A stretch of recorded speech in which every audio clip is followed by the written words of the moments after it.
How's it going, everyone? GSmith64 here, coming at you right before the video starts, just to remind you that memberships are now live on my channel. If you become a member today, you get access to an exclusive Discord, and you get access to some videos up to 2 whole days early. If you like it, why not consider subscribing? I'd appreciate it. That being said, hope you enjoy the video.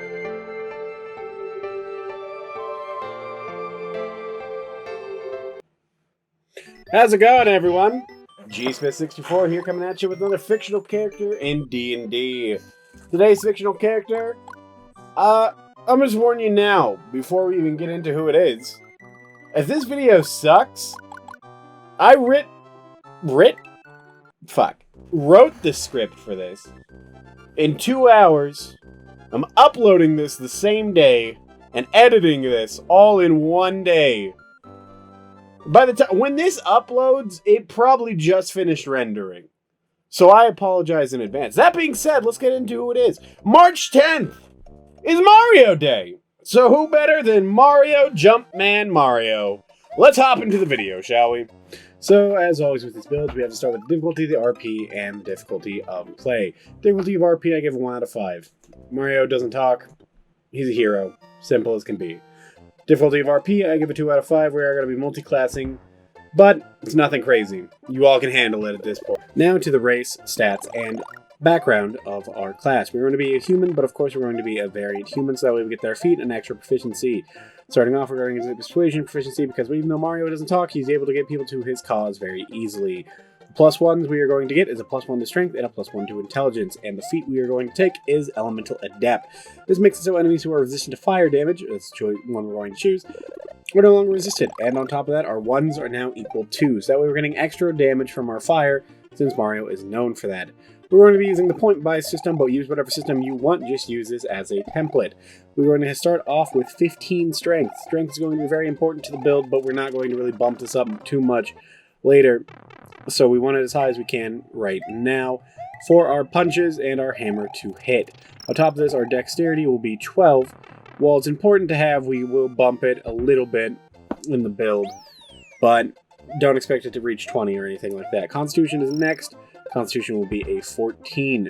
We want our Constitution to be fairly high because 1, our class uses it, and 2, health is important. Intelligence next at 13, but we're getting a +1 from our race, making it a 14. We are going to be a spellcaster that uses intelligence, so it's nice to have. Wisdom will be 8, had to have a dump stat, and wisdom just unfortunately took the cut there. On top of that, charisma will be a 10. Well, not as much as a dump stat as our wisdom will be. We want our charisma abilities to at least not have any negative modifiers touching them, so we put 10 into that. Lastly, our background. We are going to be choosing Folk Hero, which will give us proficiency in survival and animal handling. Yoshi's an animal, kind of. It's weird. Alright, now time to get into the meat and potatoes of the build. We're going to be going about this super fast because I wanted this video not to be 25 minutes long. Starting off, we're going to be a fighter level 1, getting proficiency in athletics and acrobatics, because both of those are really good for jumping, and Mario jumps a lot. On top of this, we are going to be getting a fighting style from fighter. We're going to take unarmed fighting. Makes it so our punches do a d6 if their one hand's empty, or a d8 if both of our hands are empty. We're going to be wanting this because Mario can punch, kick, jump on enemies, all that good shebang for his bunk, and doesn't really need the other fighting styles, as our magic will cover kind of what we're losing in all of this. On top of this, we also get Second Wind, which heals us D10 plus our fighter level as a bonus action, which we can use once between every short or long rest. Level 3, or level 2 of fighter gives us Action Surge. Action Surge allows us to get 1 additional action every long rest. Pretty nice to have. Can be useful in a pinch. Level 3 comes around, we get our archetype, which is going to be Rune Knight. We're going to get a bonus proficiency. We're going to gain proficiency with Smith Tools, Learn, Speak, Read, and Write in Giant. On top of this, we are going to learn Rune Carving, which allows us to enhance our gear, which we learn 2 runes of our choice right at the guide.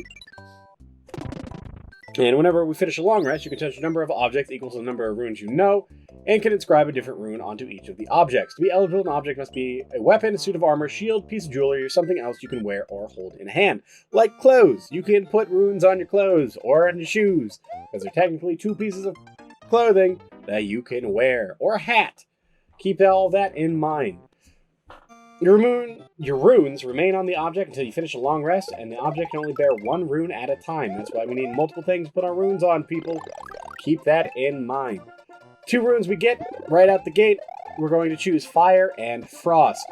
Both these have attachments to Mario via the Fire Flower and the Ice Flower. Granted, we're going to lean into the Fire Flower a lot more than the Ice Flower. Fire rune, put this on your Warhammer or your Maul. I recommend the Warhammer personally, but hey, you do you.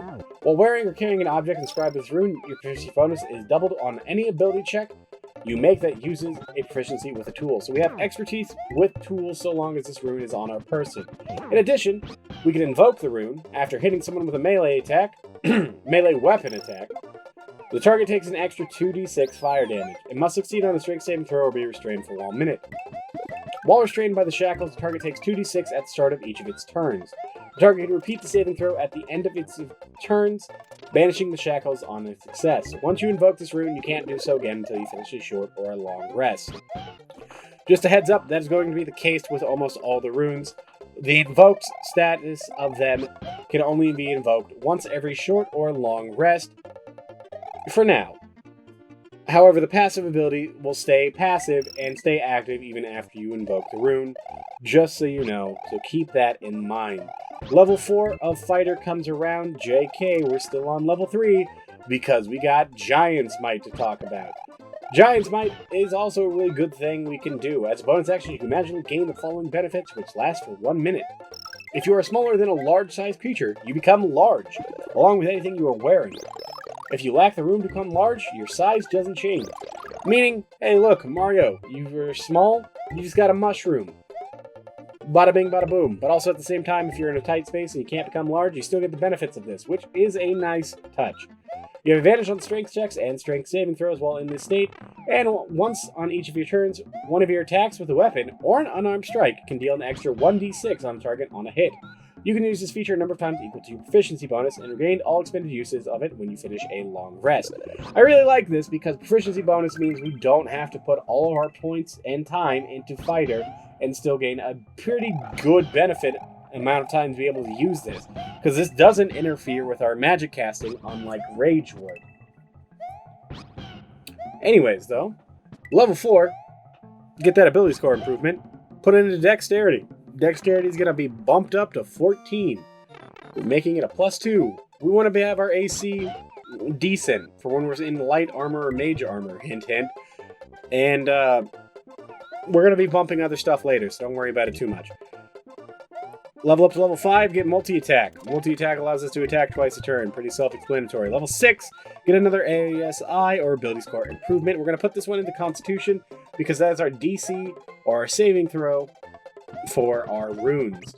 We want our runes to be able to be popping off a little more often than our magic, because at the end of the day, while our magic is good, we are a melee caster or melee fighter prominently, and so we want our melee attacks to be doing slightly better than our magic. Our magic is kind of a fallback, and a good fallback, mind you, to be having.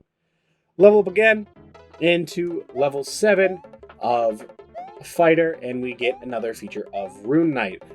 First off, we get Runic Shield. At 7th level, you learn to invoke your rune magic to protect your allies. When another creature you can see within 60 feet of you is hit by an attack roll, you can use your reaction to force an attacker to reroll the d20 and use the roll. You can use this feature a number of times equal to your proficiency bonus and regain all expended uses when you finish a long rest. So there's pros and cons to this. The pros is you make it much harder for yourself or your allies to get hit. You're using your reaction to do it, which is something you're probably not using too often anyways.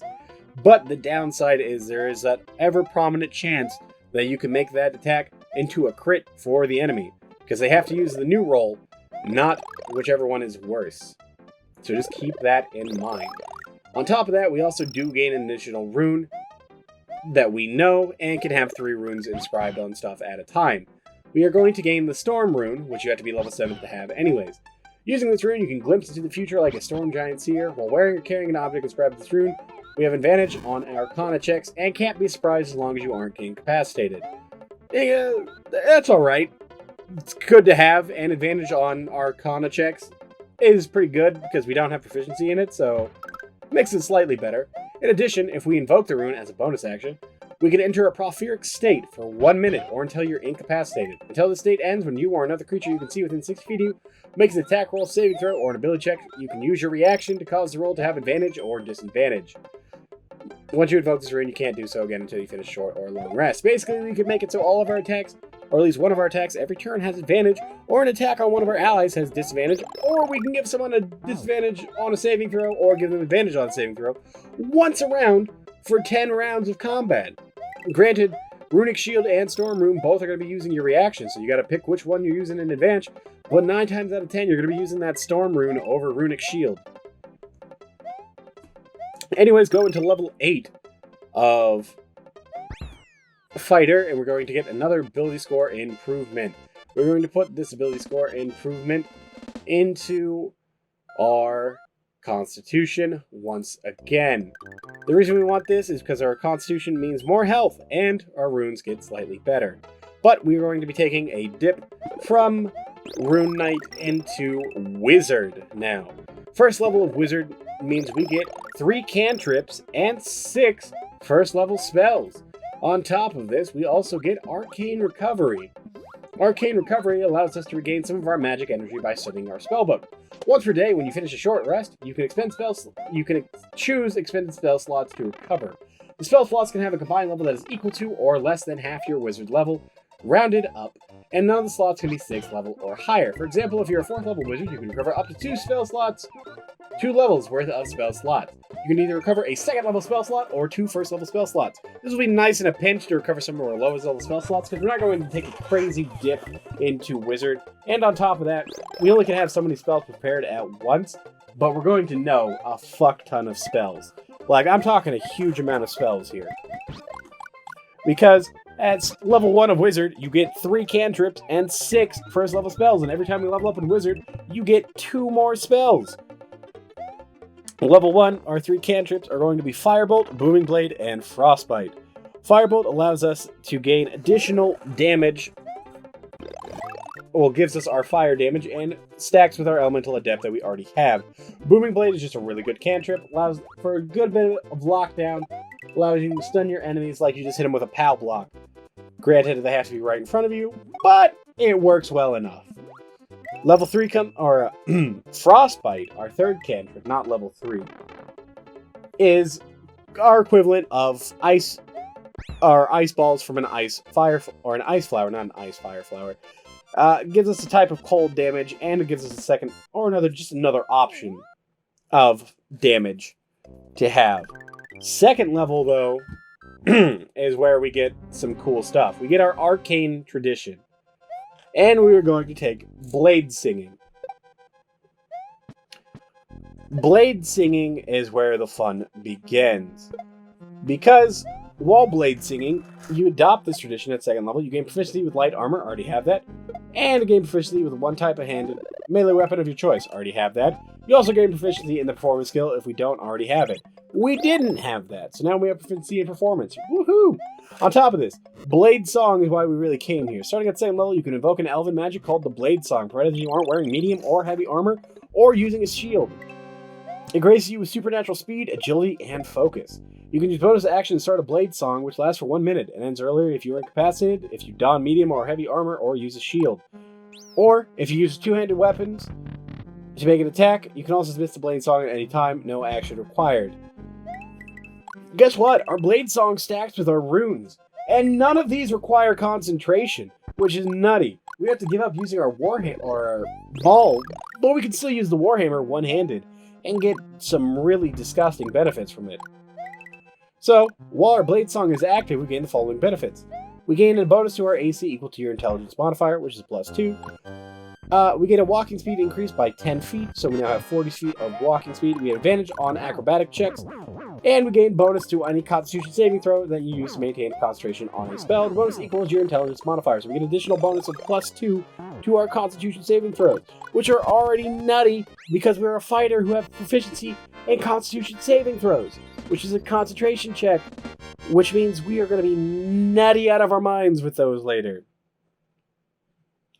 And on top of this, you can use this feature a number of times equal to your proficiency bonus and regain all expended uses when you finish a long rest.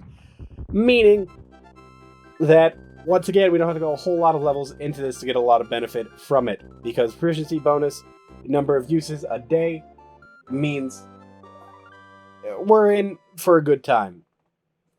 Also, we get 2 more spells, on top of the 6 that I didn't tell you last level. So let's get into the 8 first level spells that you now have. You get Burning Hands for fire damage. Pretty self-explanatory. Chromatic Orb for fire damage. Catapult makes it so we can fling something really far, kind of like a boomerang or a hammer. Both of these fit fairly well with the Hammer Bro shell you can power up, or the Boomerang Bro power up you can get. Featherfall is the next spell we get. Featherfall makes it so we don't take fall damage. Pretty useful to have. Ice Knife is the next spell. Ice Knife just means we have a stronger ice ball from our ice flower. Obviously, we're taking Jump, because Jump is just... we can jump better. You're Mario Jumpman Mario. If you can't jump good, who are you? We're also taking Mage Armor and Shield. Both of these do make our pretty pitiful defense better. Granted, keep in mind that you only can have a number of spells prepared at a certain time, equal to our wizard level, plus our intelligence. So right now, you only can have 4 spells prepared of the 8 we know, so keep that in mind. It's not going to be a fun time. You're not going to be able to have a lot of spells prepared. Good luck! Level up again in Wizard, get 3rd level. We get 2nd level spells. We're going to take Aganazzar's Scorcher and Continual Flame. 2 more fire spells, and we only can have 1 more prepared at a time. Kind of sucks, but it is what it is. Level 4, get another ability score improvement. We're going to take this ability score improvement and put it into, you guessed it, our dexterity to make our AC better. Yep, no, you thought intelligence? Nah, we don't need more intelligence. Fuck that. And also on top of this, we're going to gain 2 more spells. We're going to gain Dragon's Breath and Flaming Sphere. Again, we only can get 1 more prepared spell at a time. You prepare your spells how you want them. It's your spell list, not mine. You can have a total of 5 prepared right now, by the way. Level up again in Wizard to 5th level. We're going to get 3rd level spell slots, and surprise, surprise, we're going to gain Fireball. We're going to get Fireball and Fly. Flower is similar to a Pea Hat, Pea Tanuki Suit, Pea Squirrel Acorn. All of those Pea Fly abilities in all the Mario games, whichever one you're playing, it depends on which one, Pea Cape, all of that good stuff. Lots of different ways to fly in Mario games. So Fly spell makes sense, and Fireball is Fireball. If you need more explanation on that, I feel sorry for you. Anyways, level 9 in Fighter is where we're going now for a total level of 14. At 9th level of Fighter, we get to re-roll a failed saving throw, and we must use the new roll that we rolled. We get Indomitable. We get 1 use a day of Indomitable. It's not bad, it's not great, but it's nice to have in a pinch. Level 10 comes around, and we are, well, actually, level 15 comes around. And we're going to take level 10 of Rune Knight. At level 10, we get another rune, and the rune we are going to take is the Stone Rune. This rune magic channels is judicious associated with stone giants. While wearing or carrying an object inscribed with this rune, you have an advantage on insight checks and have dark vision out to a range of 120 feet. In addition, when a creature you see ends its turn within 30 feet of you, you can use any action to invoke this rune and force the creature to make a wisdom saving throw. Unless the save succeeds, the creature is charmed by you for 1 minute. While charmed this way, the creature has a speed of 0 and is incapacitated, descending into a dreamy stupor. The creature repeats the saving throw at the end of each of its turns, ending the effects on success. Once you invoke this rune, you can't do so again until you finish a short or long rest. That's really good to have. The only reason we didn't take it earlier is because Storm Rune and Fire and Frost runes are also really good. All your runes are really good. Good luck figuring out where you're going to put all these runes, because you got 4 now. You only can have 1 rune on one piece of thing, on one thing at a time. Anyways, we also get Greater Stature, though. At level 10, the magic of runes permanently alters you. When you gain this feature, roll 3d4. You grow a number of inches in height equal to the roll. Moreover, the extra damage you deal with your Giant Might feature increases to a D8. So now that one extra D6 we were getting while in Giant form now becomes a D8. It's not terrible. Pretty good. Level 11 comes around. We are 11 levels in Fighter, 16 levels total. We get our third extra attack, so we get 3 attacks a turn. Or 1 spell. Really your choice. But we're going to fix that. We're going to modify that, make it so our spells aren't as terrible. By getting Metamagic Adept at level 12 of Fighter, level 17 total in the build. You gain 2 sorcery points and 2 metamagic options. Obviously, we're going to take Quicken Spell. We're going to spend 2 sorcery points, which is all the sorcery points we have, to quicken spells. So we can make a spell that is normally a main action, a bonus action, once a day. Hey, did you want 3 attacks? Or potentially 6 attacks if you use Action Surge? And a Fireball on the same turn? You can do that now! You horrible, horrible human being. But hey, that's up to you to do. Do it how you want to do it. I ain't your boss.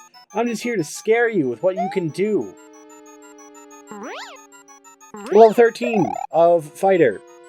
Level 18 in the build. We get a second use of Indomitable. Pretty self-explanatory.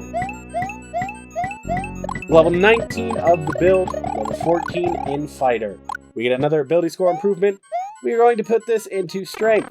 So now our stats are going to be 18, 16, 18, 14, 8, and 10. Our Wisdom's still going to suck. Sorry about that. Nothing we can really do to fix that.